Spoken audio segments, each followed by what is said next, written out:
আজ তোমাদের সাথে শেয়ার করব একদমই একটা অন্যরকম গল্প। তাহলে চলো শুরু করা যাক। হ্যাঁ, স্কিপ না করে আমার এই ছোট ভিডিওটা পুরো শেষ পর্যন্ত দেখো। আশা করি তোমাদের খুব ভালো লাগবে। এখন প্রশ্ন হলো, এটা গোলাপের টব নাকি পেঁপে গাছের টব? আসলে এটা একটা গোলাপের টব।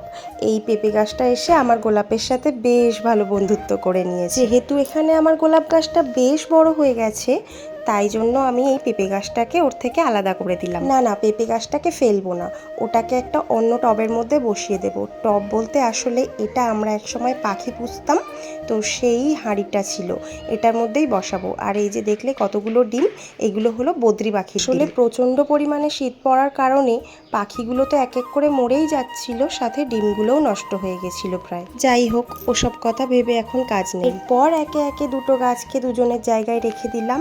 আর এই দেখো, দুই বন্ধুকে আলাদা করার শাস্তি এটা আমার। এর আগে আমি কখনো টবের মধ্যে পেঁপে গাছ বসাই। যদি কোনোদিন পেঁপে গাছটাতে ফুল আসে, আমি অবশ্যই তোমাদের সাথে শেয়ার করব। তবে আজ আসি, টাটা।